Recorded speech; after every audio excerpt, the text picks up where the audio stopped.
యేసుక్రీస్తు నామములో మీ అందరికీ కూడా నా హృదయపూర్వకమైన వందనాలు తెలియజేసుకుంటున్నాను. ఇప్పుడే కదా అనుకున్నాం కదా, నిజమే. 2 రెళ్ళు 6 అంటేనే వింటారు, 4 అంటే వినరు. అందుకని మనకి కథలు కూడా గొప్ప గొప్ప వాళ్ళు జ్ఞానులు కథల రూపంలో చెప్పడం జరిగింది.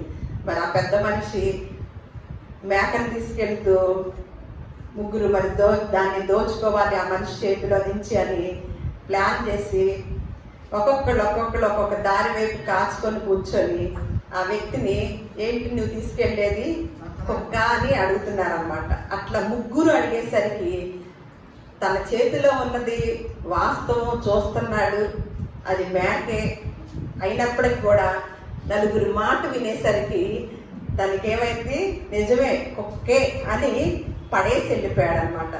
ఆ పడేసిన ఆ చెప్పిన వారు దాన్ని సొమ్ము చేసుకున్నారు. మన పరిస్థితి కూడా అదే అన్నమాట. 2 రెళ్ళు 6 అంటే నమ్ముతారు. అంటే 10 మంది కనుక 6 అంటే లెక్కలు తెలిసిన మనకు కూడా అనుమానం వచ్చేస్తుంది. అవును కదా, 2 రెళ్ళు 6 ఏమో నాకు తెలిసిందే తప్పేమో అనే పరిస్థితిలో ఇప్పుడున్న ప్రపంచంలో ఉన్న క్రైస్తవులు అదే పద్ధతిలో ఉన్నారన్నమాట. అదే పద్ధతిలో ఉంటూ ఈ మాసం అంతా కూడా దేని కొరకు కనిపెట్టుకొని ఉంటున్నారండి? ఈ మాసం అంతా దేని కొరకు కనిపెట్టుకొని ఉన్నారు చాలా మంది. నేను ఇప్పుడు బయట వారికి చెప్పటంలా, క్రైస్తవులైన వారికే మాట్లాడుతున్నాను అన్నమాట. చాలా మంది పుట్టు క్రైస్తవులు ఉంటారు. వారు ఏం చేస్తారంటే ఎప్పుడు ఆదివారం ప్రార్థనకి రారు, కానీ పండగ రోజు మాత్రము సిద్ధపడిపోతారు. 25వ తారీఖు ఖచ్చితంగా మందిరానికి వెళ్ళాలని సంవత్సరానికి ఒకసారి వెళ్ళే వాళ్ళని మనం చూస్తూ ఉంటాం. దానికి సిద్ధపాటు ఎంత సంతోషంగా సిద్ధపడతారంటే అంత సంతోషంగా సిద్ధపడతారు. అదే విధముగా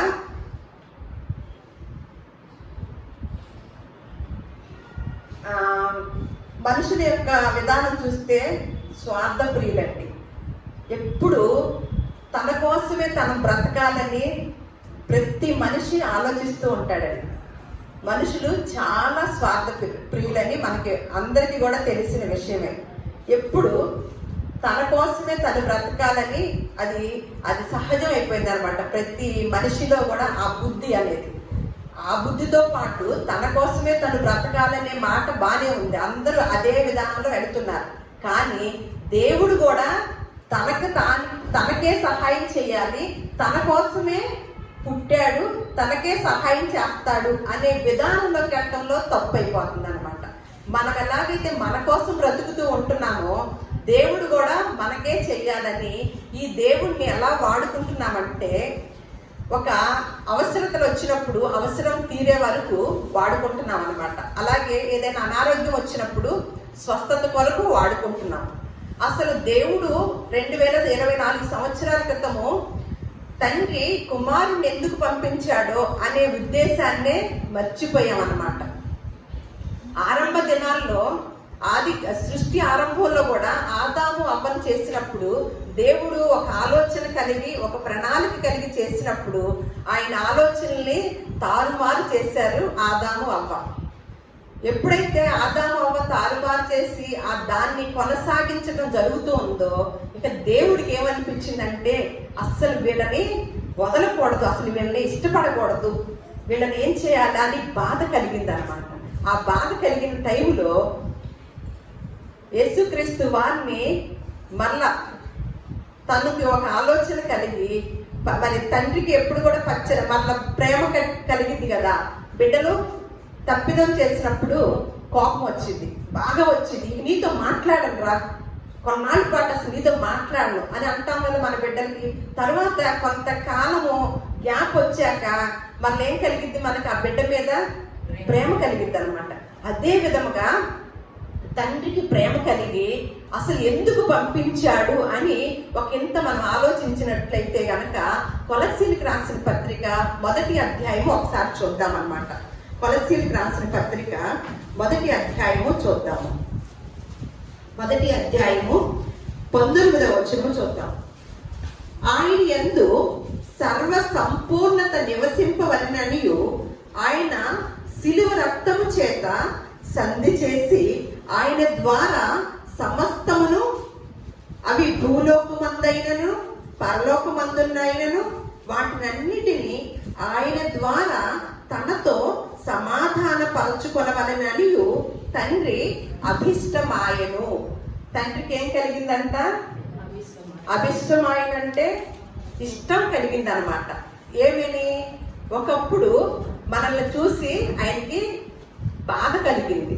ఎందుకంటే స్వార్థ ప్రియులం కదా, మనం అంతటికి మనమే ఆలోచించుకోవటం, మన సుఖాన్ని మనమే చూసుకోవటం, మన విధానం, మన కుటుంబము, మనము, నేను అంతే తప్ప పొరుగు వారి విషయంలో మనం ఏమి కూడా జోక్యం చేసుకోకుండా చాలా జాగ్రత్తగా, యేసుక్రీస్తు వారు చెప్పినట్లుగా నిన్ను వలె నీ పొరుగు వారిని ప్రేమించు అని చెప్పినప్పుడు దాన్ని మాత్రం చక్కగా జాగ్రత్తగా పక్కన పెట్టి మా కుటుంబము, మేము, నేను అనే విధానంలో వెళ్ళిపోవటం వలన దేవుణ్ణి కూడా అదే దృష్టితో చూస్తూ ఉన్నాం అన్నమాట. దేవుణ్ణి కూడా ఏం చూస్తామంటే ఒక విధానం, ఆయన వచ్చిన విధానము, ఆయన రాకడకి అసలు పరమార్థం ఏంటి అనే ఆలోచన మర్చిపోతున్నామండి. మళ్ళా సంవత్సరం కూడా పుట్టినరోజు చేసుకుంటూ యేసుక్రీస్తు వారి యొక్క పుట్టిన సందర్భాన్ని గుర్తు చేసుకుంటూ దాని కొరకు కొంతమంది అయితే, మనమైతే అలాంటి భక్తి పనులు కాదండి. కొంతమంది అయితే ఒక డిసెంబర్ క్రిస్టమస్ కోసమే ఎదురు చూసే వాళ్ళు ఉంటారు తెలుసండి. వాళ్ళు చాలా సంతోషంగాను ఆ రోజు చాలా హ్యాపీగా గడుపుతూ బట్టలు కొనే విషయంలో, షాపింగ్లకి, అలాగే ఫుడ్ తినే విషయంలోను వాటన్నిటిలో చాలా సమయాన్ని కేటాయించుకొని దీనికోసం ఎదురు చూసేవారు ఉంటారనమాట. కానీ బైబిల్ చదవటం, ఇందాక అన్నారు కదా, మీరు తక్కువగా కనుక బైబిల్ చదివితే చెప్పటం ఈజీ అన్నమాట. కాదు, ఎక్కువగా పరిశీలించి చదివారనుకోండి బోధకులకి చెప్పటం కష్టం. ఎందుకంటే అమ్మో భలే తెలుసుకున్నారమ్మా, వీళ్ళకి ఉన్నట్టుగా తెలియచేయాలి, అమ్మో జాగ్రత్తగా బోధ చేస్తారనమాట. కానీ క్రైస్తవులకి ఆ పని లేదే. ఎందుకంటే ఈ వారంలో ఆదివారం వస్తాము ఏదో ఒక టైంలో, తర్వాత ఇప్పుడు బైబిల్ కొంతమంది బైబిల్ కూడా తీసుకొచ్చామనుకోండి, దాన్ని ఏదో కాసేపు అట్టట్ట తీస్తాము, తర్వాత ఎక్కడ పెడతామండి? అలమరలో పెడతాం. మళ్ళీ వచ్చే ఆదివారానికి కొంచెం దులుపుకొని తీసుకొస్తాం. ఇంకా అలాంటప్పుడు ఏం పరిశీలించుతామండి? పరిశుద్ధ గ్రంథాన్ని ఎంత గొప్పగా ఎంచుకుంటున్నామండి. దీన్ని ఎంత గొప్పదో, అసలు యేసుక్రీస్తు వారి యొక్క రాకడ పరమార్థం ఏంటో అనేది ఏమని అంటున్నాడు ఇక్కడ? సర్వ సంపూర్ణత నివసింపవల్యను ఆయన యందు ఆయన శిలువ రక్తము చేత, అంటే యేసుక్రీస్తు వారి యొక్క పుట్టుక పరమార్థం ఏంటంటే ఆయన శిలువ రక్తము చేతంట ఆయన సంధి చేసి మనకు తండ్రికి, మనం ఏమయ్యాము? తండ్రికి దూరం అయ్యామన్నమాట. ఆ దూరం అయిన టైముల్లో మరి ఏం చేస్తున్నాడంట? సంధి చేస్తూ, దేని ద్వారా? ఆయన శిలువ రక్తము చేత సంధి చేసి ఆయన ద్వారా ఏం చేయాలంట? సమస్తమును, అవి భూలోకమందైనను పరలోకమందున్ననైనను వాటినన్నిటినీ, అంటే పరలోకమైన భూలోకమైన ఏది ఎలా సంధి, ఎవరితో సంధిగా ఉండాలండి?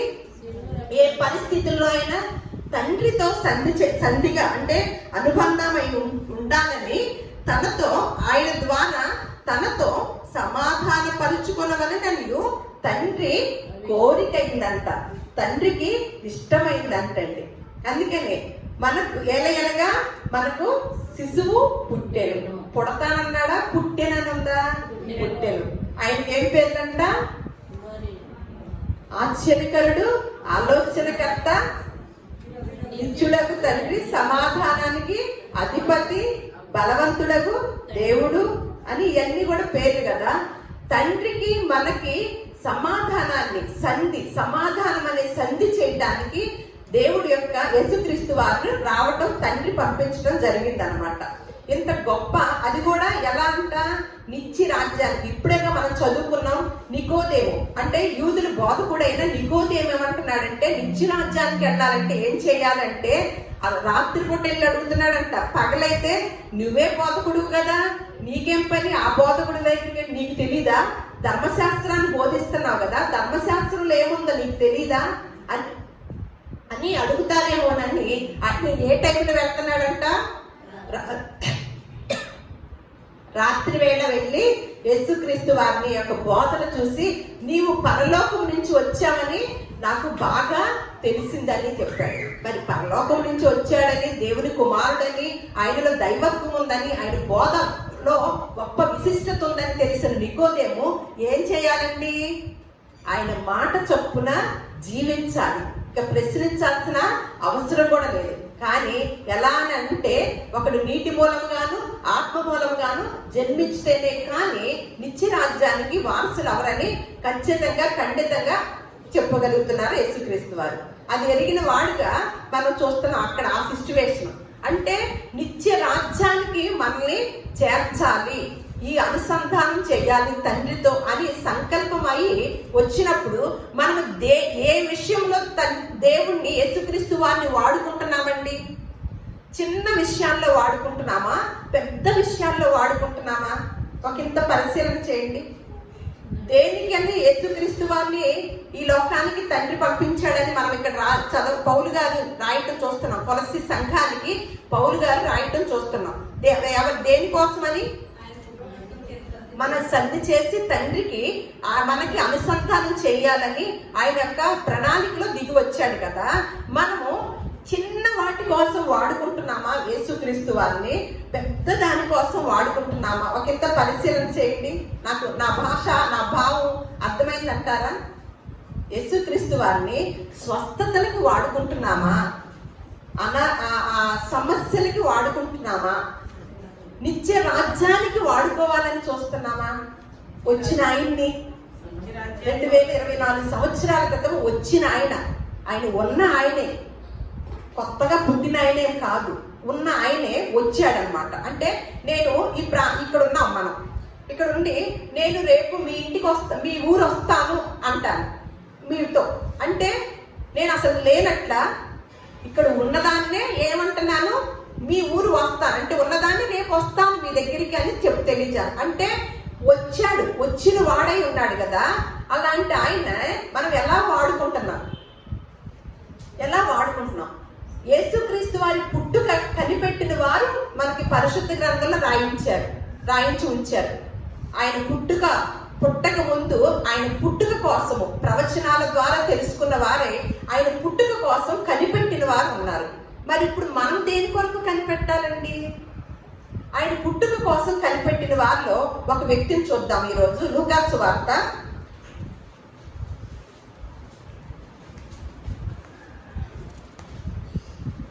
2వ అధ్యాయము 25వ వచనం చూద్దాం.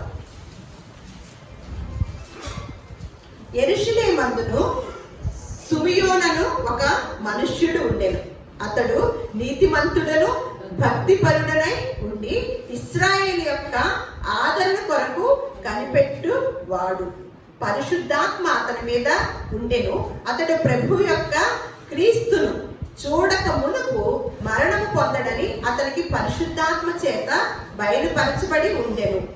ఆత్మవశుడై అతడు దేవాలయంలోనికి వచ్చెను. ఇక్కడ చూడండి, మరి యేసుక్రీస్తు వారు వెళ్ళాకే కదా ఆదరణకర్త వచ్చింది. ఈ సంఘటనలో మనము ముగ్గురిని కూడా చూస్తామన్నమాట. సుమియోని యొక్క సంఘటనలో పరిశుద్ధాత్మని చూస్తాము, అలాగే తండ్రిని స్తుతించినట్లు చూస్తాము. యేసుక్రీస్తు వారిని కూడా మనం తర్వాత శిశువుగా చూస్తాం అనమాట. అంటే యేసుక్రీస్తు వారు వెళ్ళిపోయాక కదా ఆదరణకర్తను పంపిస్తానంటున్నాడు. కానీ సుమియోనికి తను కనిపెట్టి ఎవరి కొరకు కనిపెడుతున్నాడంట? ఇశ్రాయేల్ ఆదరించడానికి, ఇశ్రాయేల్ ప్రజల్ని ఆదరించడానికి మెస్సయ్యగా రాబోతున్నాడు. యూదులందరినీ కూడా రాజ్య పరిపాలన చేయడానికి రాబోతున్నాడని ప్రవచనాల ద్వారా వినిన వారు ఏం చేశారంట? యేసుక్రీస్తు వారి పుట్టుక గురించి కనిపెట్టుకొని ఉన్న వారిలో సుమియోను గురించి మనం ఇక్కడ చూస్తున్నాం. యెరూషలేములోనే ఒక మనుషుడు, సుమియోను ఒక మనుష్యుడు ఉండేను. యెరూషలేములో ఎంతమంది జనం ఉంటారండి?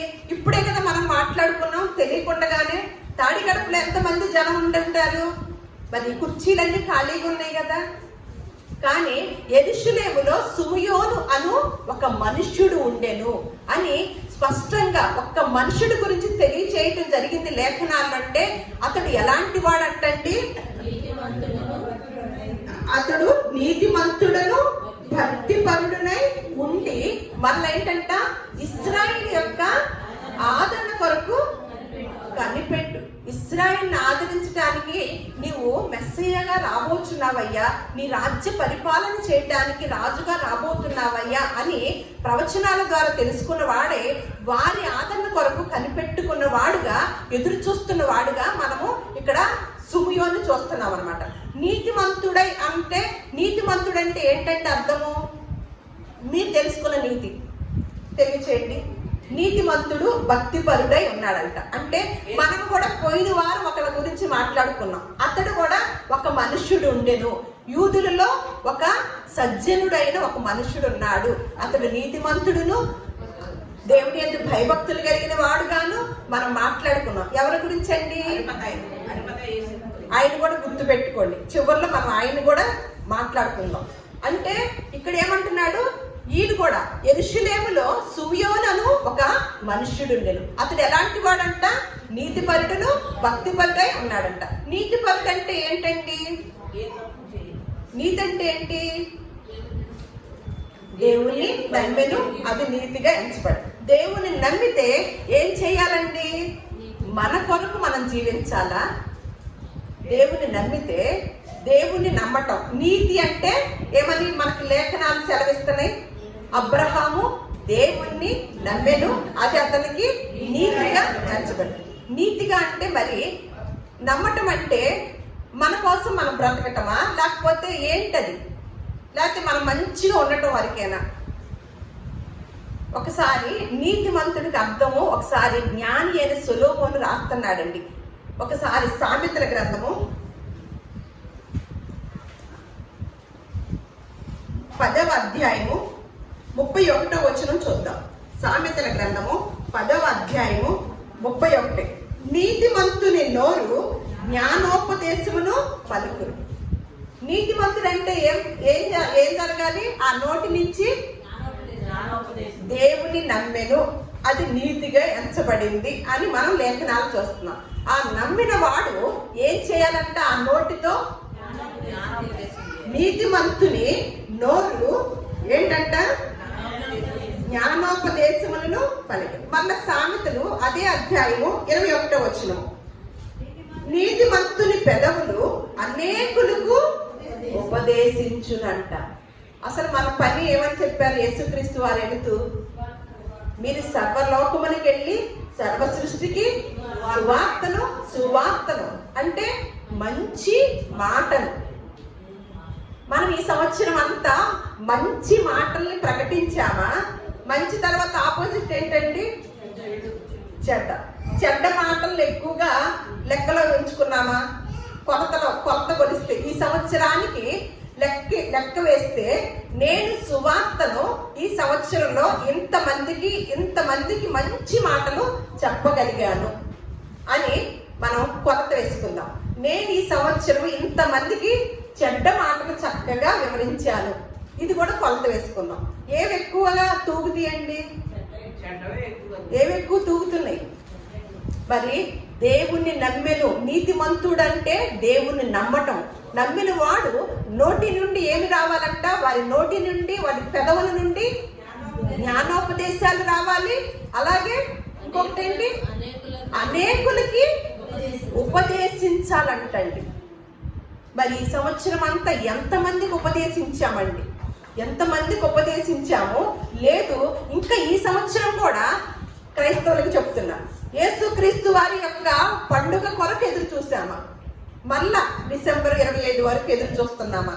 దీనితో సంబరాలు చేసుకుంటున్నామా? సందడి చేస్తున్నాం. పాటలు కూడా అలాగే రాశారుగా, సందడి చేయటమని, సంబరాలు చేయటమని, బాలుడిగా పుట్టమని, పశువుల పాక వేస్తారు, క్రిస్మస్ ట్రీ పెడతారు. లేఖనాల్లో ఎక్కడైనా ఉందండి? మేము నిన్న అనుకుంటూ పశువులు పాకేస్తున్నారు కదా ప్రతి పాస్టర్ గారు, ప్రతి చర్చిలో. ఆ పాస్టర్ గారు నేను ఒక రోజంతా పశువుల పాకలో పడుకోబెడితే వదిలిపోద్ది అనిపించింది. ఎవరైతే పశువులు పాకేశారో ఆ వారిని ఒక రోజు పశువుల పాకలో పడుకోమన్నారు.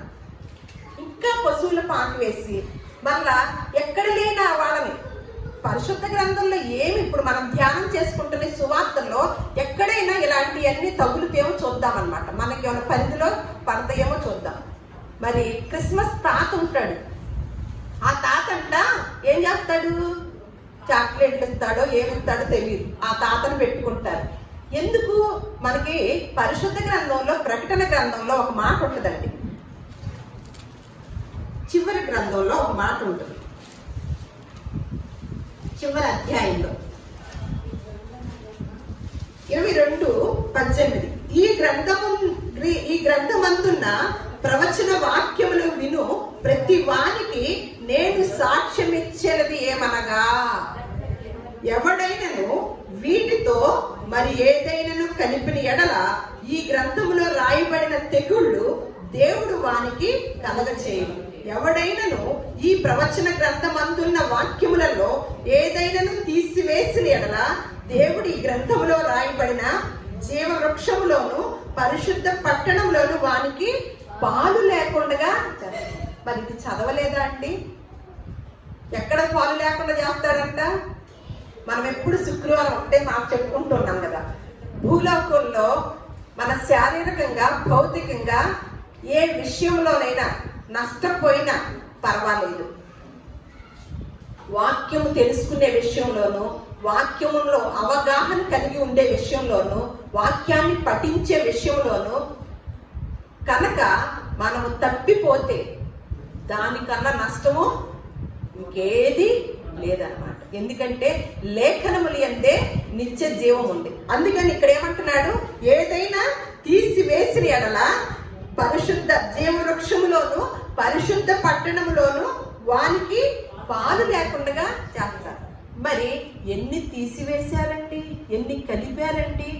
3 జ్ఞానులు అంటారా? 3 వచ్చారంటారా? పశువుల పాకలో పుట్టాడంటారా? మళ్ళా క్రిస్మస్ తాత అంటారా? క్రిస్మస్ ట్రీ అంటారా? ఏంటండి, ఎన్ని కలిపారు, ఎన్ని తీసివేస్తున్నారు? ఇక్కడ ఏం చేస్తున్నాడంట? సుమయోను ఒక్క మనుషుడు ఉన్నాడంట. నీతిపరుడును భక్తిపరుడై ఉన్న వ్యక్తిగా ఈయన చూస్తున్నాం అన్నమాట. అలాగే ఏం మాట్లాడుతున్నాడో చూద్దాం. క్రీస్తును చూడక మునుపు మరణం పొందడని అతనికి పరిశుద్ధాత్మ చేత బయలుపరచబడి ఉండెను. ఆత్మవశుడై అతడు దేవాలయంలోకి వచ్చెను. అంతటా ధర్మశాస్త్రము పద్ధతి చొప్పున ఆలయ విషయమై జరిగించుటకు తల్లిదండ్రులు శిశువైన యేసును దేవాలయంలోనికి తీసుకొచ్చినప్పుడు, ఇక్కడ 21లో మనకు తెలుస్తుంది అన్నమాట. ఎందుకు వాళ్ళు యూదులు అనే వాళ్ళు ఆ దేవాలయంలోకి ఏ సమయంలో తీసుకెళ్తారో చూస్తాం అన్నమాట. ఆ శిశువునకు సున్నతి చేయవలసిన 8వ దినమున వచ్చినప్పుడు గర్భమంతా ఆయన పడక మునుపు దేవదూత చేత పెట్టబడిన యేసు అని పేరు వారు ఆయనకి పెట్టింది. మోషే ధర్మశాస్త్రము చొప్పున వారు తమ్మును శుద్ధి చేసుకున్న దినములు గడిచినప్పుడు ప్రతి తొలిచూలు మగపిల్ల ప్రభువునకు ప్రతిష్ఠ చేయబడవలను అని ప్రభువు ధర్మశాస్త్రమందు వ్రాయబడినట్టు ఆయనను ప్రభువునకు ప్రతిష్ఠించుటకు ప్రభు ధర్మశాస్త్రమునందు చెప్పబడినట్లుగా అక్కడికి వచ్చారంట దేవాలయంలోకి. ఇప్పుడు ఈ దేవాలయంలో ఎవరున్నారు? ఆయన యొక్క ఆ బాలుడుగా రాబోతున్న ఆ శిశువు రాక కొరకు ఎవరు కనిపెట్టుకొని చున్నాడండి? యేసుక్రీస్తు వారి యొక్క మొదటి రాకకు ఎవరు కనిపెట్టుకొని ఉన్నాడు? సుమయోను కనిపెట్టుకొని ఉన్నారు. మరి మనం కూడా మొదటి రాకడ కొరకు కనిపెట్టుకొని ఉండమని లేఖనాలు సెలవిస్తున్నాయా? మరి ఏదైనా దాని కొరకు కనిపెట్టుకోమని ఉందని సెలవిస్తుందా? ఒకంత పేతురు రాసిన 2వ పత్రిక తీయండి చూద్దాము. పేతురు రాసిన 2వ పత్రిక 3వ అధ్యాయము 10వ వచనము 12వ వచనము నేను చదువుతున్నాను. ప్రభువు దినము దొంగ వచ్చినట్లు వచ్చును. ఆ దినమున ఆకాశములు మహాధ్వనితో గతించిపోవును, పంచభూతములు మిక్కటమైన వేండ్రములతో లయమైపోవును, భూమియు దాని మీదనున్న కృత్యములను కాలిపోవును. ఇవన్నీ ఇట్లు లయమైపోవు నవి కనుక ఆకాశములు రౌలుకొని లయమైపోవునట్టు పంచభూతములు మహావేంద్రంతో కలిగిపోవునట్టు దేవుని దినపు రాకడ కొరకు కనిపెట్టుచు దానిని ఆశతో ఆపేక్షించుచు మీరు పరిశుద్ధమైన ప్రవర్తనతోనూ భక్తితోనూ ఎంతో జాగ్రత్త గలవారై ఉండవలెను. సుమయోనికి ఏమన్నా మొదటి రాకడ కనిపెట్టే పనిని అప్పగించారు దేవుడు తండ్రి. మనకి ఏ విషయంలో కనిపెట్టే పనిని అప్పగించారండి? లేఖనాలు సెలవిస్తున్నాయి. మొదటి పుట్టినరోజు కొరకు కనిపెట్టుకోమని ఉందా? క్రిస్టమస్ కొరకు కనిపెట్టుకోమని ఉందా? క్రిస్టమస్ కొరకు గంతులు వేయమని ఉందా? ఏమని ఉంది ఇక్కడ? మహావేంద్రముతో కరిగిపోనట్టు దేవుని దినపు పంచభూతములు మహావేంద్రముతో కరిగిపోనట్టు దేవుని దినపు రాకడ కొరకు కనిపెట్టుచు. ఏం కనిపెట్టాలి? మన వంతు ఏంటండి? మన యొక్క ఇప్పుడున్న క్రైస్తవుల పని ఏంటండి? దేవుని రెండవ దినపు రాకడ కొరకు కనిపెట్టే పని మనదన్నమాట. అప్పుడు ఆ కనిపెట్టే వాటిలో విధానంలో ఎలా ఉండమంటున్నాడు? మీరు పరిశుద్ధమైన ప్రవర్తనతోనూ భక్తితోనూ ఎంతో జాగ్రత్త గలవారై ఉండవలెనని చెప్తున్నారు.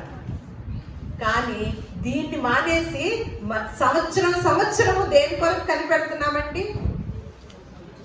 క్రిస్మస్ కొరకు. ఇక్కడ ఈయన చూడండి, ఈయనకి ఎంత ధన్యతో అన్నమాట సుమయోనికి. ఇక్కడ ఏం చేస్తున్నాడంటే, ఇప్పుడు అతడు తన చేతులలో ఆయనను ఎత్తుకొని దేవుణ్ణి స్తుతించుచు ఇట్లనెను, నాథా, ఇప్పుడు నీ మాట చొప్పున సమాధానముతో నీ దాసుని పోనిచ్చుచున్నావు. ఏం చేశాడంటండి? మనకి ఈ సువార్తలన్నీ కూడా పరిశీలించిన తల్లి కాబట్టి, తప్పదు కాబట్టి ఆ కుటుంబ సభ్యుల వరకు ఆయన తాకే అదృష్టం దక్కిందనమాట. కానీ మిగతా వారికి ఆయన తాకే అదృష్టము శిశువుగా ఉన్నప్పుడు ఎవరికి దక్కిందని చూస్తున్నాం ఇక్కడ? సుమయోనికి దక్కిందండి. ఏం చేశాడంట? తన చేతులలో ఆయనను ఎత్తుకొని ఏం చేస్తున్నాడు? దేవుణ్ణి స్తుతించి. చూడండి ఎంత భాగ్యమోనండి. ఆ శిశువుగా ఉన్న లోకాన్ని కలగచేసిన, ఆయన లేకుండా ఏది కలగలేదని తెలియచేసిన లేఖనాలు తెలియజేస్తున్న ఆ యొక్క వాక్యమై ఉన్న శరీరధారిగా కృపా సత్య సంపూర్ణుడిగా మన మధ్యకు వచ్చిన ఆయన్ని ఎవరు చేతులతో తాకుతున్నాడండి? సుమయోని గారికి అంత అదృష్టాన్ని దేవుడు కలగజేశాడండి. మరి మరణించినప్పుడు మరణించిన దేహాన్ని తాకి అదృష్టాన్ని ఎవరికి ఇచ్చారండి? అరిమతయ్య యోసేపుకి ఇచ్చాడనమాట. ఈ ఇద్దరు కూడా ప్రత్యేకమైన జనులుగా మనం చూస్తున్నాం. ప్రత్యేకమైన వ్యక్తులుగా ఈ యొక్క సువార్తలో రాయటం జరిగిందనమాట. చనిపోయినప్పుడు దేహాన్ని తాకి శుద్ధి చేసి తాకే పనిని అరిమతయ్య యోసేపుకి ఇచ్చాడండి. అలాగే శిశువుగా ఉన్నప్పుడు యేసుక్రీస్తు వారిని తాకి చేతులతో ఎత్తుకునే గొప్ప అదృష్టము సుమయోనికి ఇచ్చారు. ఆ సుమయోని ఎత్తుకొని ఏమంటున్నాడు? ఎలా పిలుస్తున్నాడండి? నాథా. నాథా అంటే అర్థం ఏంటండి? యజమానుడా, యజమానుడా అని తనని ఏమని సంబోధించుకుంటున్నాడు? ఇప్పుడు నాథా, ఇప్పుడు నీ మాట చొప్పున సమాధానముతో నీ దాసుని యజమానుడా, ఇప్పుడు నీ మాట చొప్పున సమాధానంతో నాకు సమాధానం దొరికింది. నేను దేని కొరకైతే కనిపెట్టుకొని ఉన్నానో అది నాకు అనుగ్రహించబడింది. నేను ఇప్పుడు సమాధానంతో దేవుని సన్నిధానంలోకి, పరలోకానికి వెళ్ళిపోతాననే గొప్ప అర్థంతో మాట్లాడుతున్నాడు అనమాట. ఏమని? ఇప్పుడు నేను సమాధానముతో నీ దాసుని పోనిచ్చుచున్నావు. అంటే ఏదైతే దేని కొరకైతే కనిపెట్టుకున్నప్పుడు అది ఆయన చేతుల్లోకి వచ్చి ఆ గొప్ప అదృష్టం వచ్చాక తృప్తి కలిగిద్దా? ఇంకా నిరీక్షణ, ఇంకేదో ఎదురు చూపులు కలుగుతాయా? మనం ఏమనుకుంటాం కొన్ని విషయాలు, అమ్మయ్య నేను అడిగింది నాకు దక్కింది, ఇక చాలు, నా జీవితానికి ఇక చాలు అని ఎప్పుడైతే మనకి కావాల్సి మనం ఎత్తుకుతున్న వస్తువు దొరికినప్పుడు, మనం కనిపెట్టిన వస్తువు దొరికినప్పుడు, మనకి చేతుల్లోకి చేరినప్పుడు ఎలా తృప్తి కలిగి ఇక చాలు నాకు ఇది నేను కోరుకున్నది నాకు దక్కింది, ఇది చాలు అని ఎలాగైతే అంటామో, ఇక్కడ సిమియోను ఏమంటున్నాడు, నాదా ఇక ఇప్పుడు నీ మాట చప్పున సమాధానంతో నన్ను నీ దాసుని పోనివ్వు, ఇక చాలు, నేను నీ రాజ్యానికి వెళ్తాను అని ఒక గొప్ప ప్రవచనాన్ని చెప్తున్నాడండి. ఏమని అంటున్నాడంటే, అన్ని జనులకు నిన్ను బయలుపరచుటకు వెలుగుగాను, నీ ప్రజలైన ఇశ్రాయేలుకు మహిమగాను, నీవు సకల ప్రజల ఎదుట సిద్ధపరిచిన నీ రక్షణ నేను కన్నులారా చూచితిని. మొట్టమొదటిగా ఎవరిని అంటున్నాడండి, అన్య జనులకి. ఒకప్పుడు యూదులకే దేవుడు ఉండేవాడు అనమాట. అన్ని జనులకి దేవుడు అనేవాడు లేడు. వాళ్ళకు ఒక ధర్మశాస్త్రంలో కూడా ప్రత్యేకించి ఒక మాట కూడా రాయలేదన్నమాట. వారికి అర్హత అంటూ లేదు. అందుకని మనం కొన్నేళ్ళు దగ్గరికి పేతురు వెళ్ళటానికి అభ్యంతరపడ్డాడు. ఎందుకంటే ప్రభువా అతడు అన్యుడు, అంటరాని వాడు, నేను వెళ్ళలేను అని తెలియచేసినప్పుడు వెంటనే దేవుని యొక్క ఆత్మ ఏమంటుంది, నీవు వెళ్ళు, నేను ఏది కూడా నిషేధింప దగినది కాదు, అందరూ కూడా. అందుకని ఇక్కడ ఏమంటున్నాడు, వెంటనే సిమియోను ప్రవచనం చెప్తున్నాడు అనమాట. ఇదిగో ఒకప్పుడైతే అంతకు ముందు అన్ని జనులకి దేవుడే లేడు, వారికి దేవుడి సన్నిధికి వచ్చే అర్హత కూడా లేదు.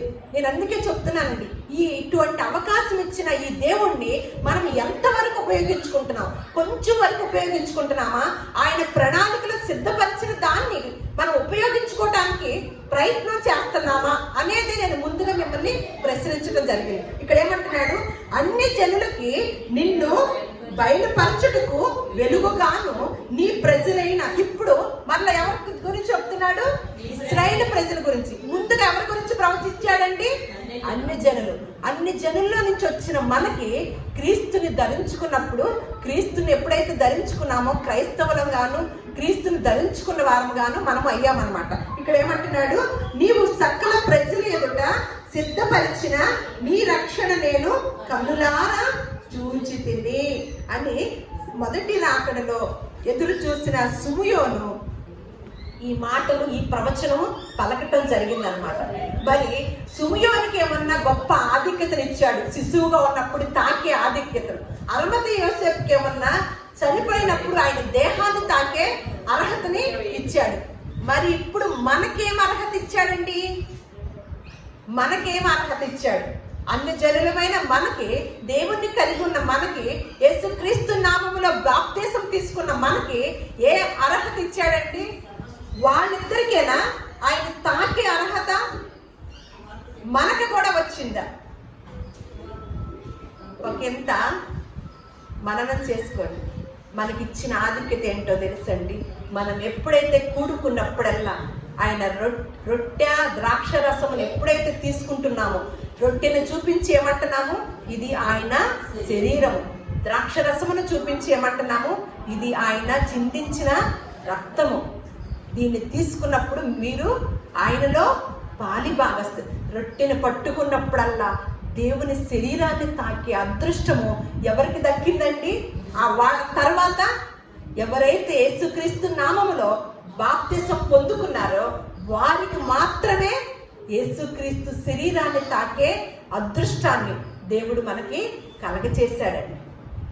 అంత గొప్ప ఆధిక్యతను బట్టి నేను దేవుణ్ణి స్తుతిస్తూ ఉన్నానండి. దేవునికి మహిమ, ఘనత, ప్రభావాలన్నిటిని కూడా ఆయనకే చెల్లించుకుంటూ, మా బోంట్లకి, అల్పులమైన మా బోంట్లకి, అన్ని జనాంగం ఉన్న దేవుడే లేని మా జీవితాలకి వెలుగుగాను, నీ యొక్క దేహాన్ని తాకే గొప్ప అదృష్టంగాను, నీ శరీరాన్ని తాకే అదృష్టము మా అందరికి కలగచేసి ఈ దినాన నువ్వు సిమియోను అన్నట్లుగా ఏమంటున్నాడు ఇక్కడ, అన్ని జనులకి నిన్ను బయలుపరచుటకు వెలుగుగాను, నీ ప్రజలైన ఇశ్రాయేలుకి మహిమగాను, నీవు సకల ప్రజల ఎదుట సిద్ధపరిచిన నీ రక్షణ, ప్రజల ఎదుట సిద్ధపరిచిన నీ రక్షణని నేను కన్నులారా చూచాను.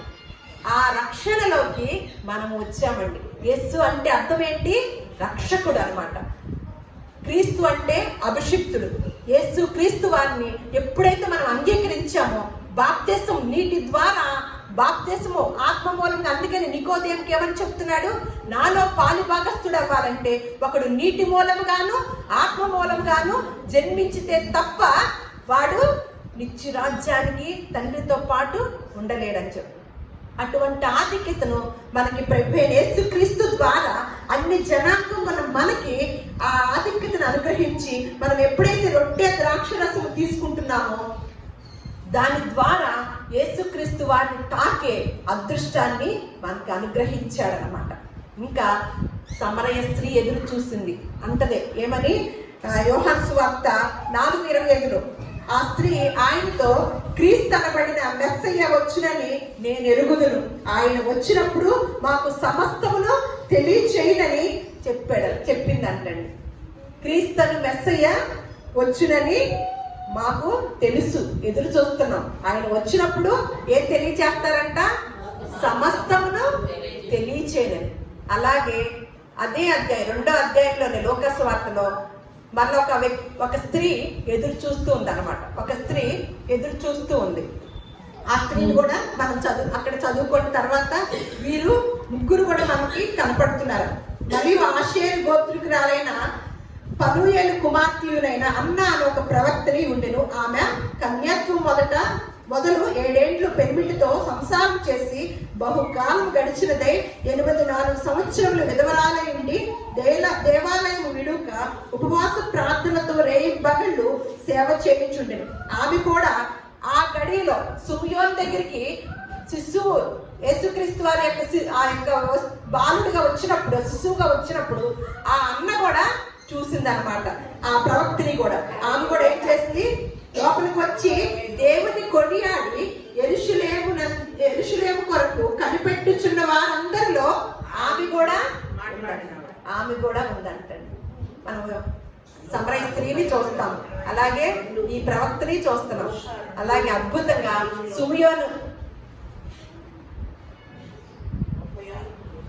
సుమియోను భక్తుడిని, నీతిపరుడిని చూస్తున్నాం అన్నమాట. మనము దేని కొరకు కనిపెట్టమన్నాడు? ప్రభు దినమ 2వ రాకడ కొరకు కనిపెట్టుచు ఉండాలంట. ఎలా? భక్తితోను పవిత్రమైన ప్రవర్తనతోను. దీన్ని తప్ప ఏదైనా సరే దీన్ని కలిపేసిన వేళ ఏమి వస్తుంది మనకి? తీసివేసిన కలిపేసిన జీవవృక్ష దానిలో ఆ యొక్క పరలోక రాజ్యములో మనకి పాలు అనేది లేకుండా పోదు. మరి మనం ఎన్ని కలుపుతున్నామో, ఎన్ని తీసివేస్తున్నామో మనకు అనుకూలంగా ఒకంత పరిశీలన చేసుకుంటూ, ప్రభు యేసుక్రీస్తు పుట్టుక గురించి కొంతమంది ఎదురు చూశారు. ప్రవచనాలు చెప్పిన రీతిగా ఇప్పుడు మనకి ప్రవచనాలు చెప్పబడి 2వ రాకడ కొరకు ఎదురు చూడమని ఇప్పుడున్న ప్రపంచంలో ఉన్న క్రైస్తవులందరూ కూడా 2వ దినపు రాకడ కొరకు ఎదురు చూసే వారముగాను భక్తితోనూ పవిత్రమైన ప్రవర్తనతోనూ ఎంతో జాగ్రత్తగా ఉండవలనని కోరుచున్నాడు. పేతురు రాసిన పత్రికలో మనం చదివామన్నమాట. ఇప్పుడు మన వంతు ఏంటంటే దేవుని దినపు 2వ రాకడ వరకు ఎదురు చూసే వారముగానే ఉండాలి. మొదటి రాకడ వచ్చేసాడు, వెళ్ళిపోయాడు.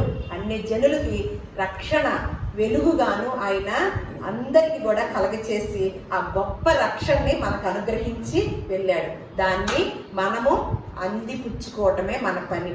అందిపుచ్చుకొని మనము 2వ రాకడ కొరకు ఎదురు చూసే వారంగా దేవుడు మనల్ని అందరిని కూడా ఆ విధముగా ఆశీర్వదించును గాక.